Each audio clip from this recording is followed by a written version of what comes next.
really examine and take our time here. So first of all, you can see that Coach Gould right here, who's now the head coach at the UC Davis out in Davis, California, he's really taking his time and making sure that the drill is set up well. Okay, so the drill setup, this big pipe here is 2 yards wide to make sure that our alignment here is 2 yards, etc.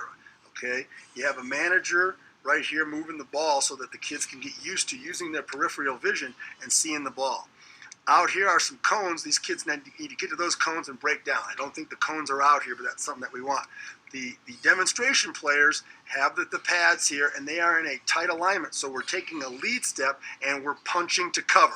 Okay, this is the left side, and this is representing a left punt or a blue punt. Okay, now, as an aside, your drills are only as good as your demonstration guys. So if you've got great special team guys and great coaches, and these guys are all duds, your drills are going to be poor. You know, Dave Tobe, the special team coach for the Kansas City Chiefs, he constantly preaches about their special team units are only going to be as good as the demonstration squad. And sometimes they're the backup. Sometimes they're starters. You've got to provide great effort here. So here's some reps of the 4-pod drill. Here, this is tight, and again, this is the left punt. And again, you can see Coach Gould really talking it through here. All right. Make sure if you're a young coach that if something's not done right, that you go ahead and take your time and do it, and not just rapid fire through it all of a sudden just because somebody's looking at you and you think you need reps. Make sure it's done right. If it's done right, you're going to make it light. Okay. So let's go back to that right there. And again, the pipe's coming in. Okay. What I want you to watch now is the feet. Watch the feet. We want to eliminate false steps here. There's a good job right there. Eliminate false step. This is a lead step right there. One, boom, punch, and out. I'd like to see a little bit more giddy up there, a little bit more effort, but nonetheless, that's the concept of the drill. Okay, big false step there. Look at this, big false step. Again, this is the first day, and this is probably a guy who's never going to play. Huge false step. And we didn't see that on the game tape, but that's something that you can easily correct. So as you're going through this videotape, you want to do what? You want to basically check that stance. You want to check no false steps. You want to check the fact that they're peripherally looking at the ball, punting this way. I'm the left guard. I'm peripherally looking at the ball. Boom, and I can get out. And then you can judge the punch and then the effort to accelerate out. Those are the things that you want to really evaluate here on the 4-pod drill. Keeping in mind that on the other side is the right side with another set of coaches, and we're able to get multiple reps in here. Everybody will get 4, 5, 6 reps each of lead step going to it and then away. Now, the last thing about the 4-pod that's important is the next day you got to move them in here inside and working both ways. Okay, so that's a very important part of this. This is working blue to the left, and you have a player to your left. The next day you're working red, punt to the right, and now you've got to move inside towards the ball. Okay. Now, continuing on with the pod drill, there's obviously 2 other pods, and that's for the shields and the snapper and the punter. So as you can see here, we've got a situation where it's just on air. You're working on your shuffle.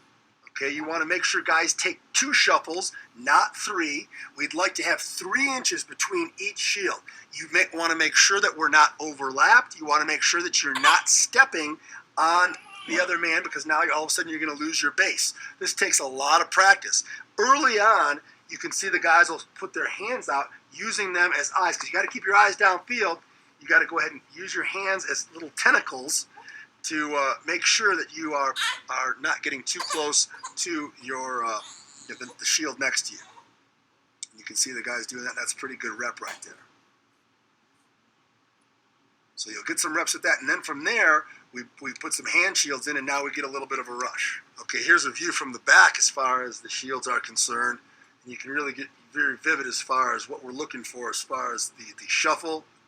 There's some new guys in here, so you can see how awkward that is when they start out. Certainly not the starters that you can see on game film. Again, this is a veteran here. These are 2 younger guys, okay, lined up way too wide, okay? So you got to really monitor this. This is a little better still, awkward. And then if you looked at that last one there, the punter is not anywhere near where he should be. Okay, realize that in this particular case, he's got to do what? He's got to punt the ball right behind this guy's cheek right here, because we're punting. That's a little better. Okay, he's a lefty. That's a little better. Okay. All right, the next phase of the 4-pod is to put some guys with pads on and start to light up the shields here. And this is really a testament to see that can you stay fundamental. So if we watch number 90 here, if we watch his feet, look at how his feet are now chattering. He takes 4 shuffles instead of 2. He steps on the foot, so he's going to hurt his ankle. He's not going to have a good base, etc. So this takes a lot of repetition, even though it's only shuffling 2 shuffles, to make sure that it's crisp and clean when people are coming after you.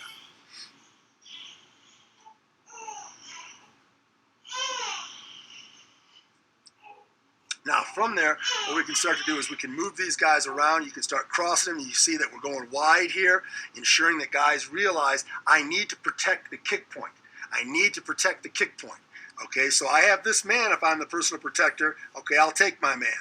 In the event that he were to loop out and cross, I've got to protect the kick point, and then it goes from man to zone. Okay, so that's the last aspect of the 4-pod, and that's a drill that I'd like to see you run on maybe the second day and the third day with your punt team while you're getting all 4 phases oiled up before you go to half line. The next drill is the half.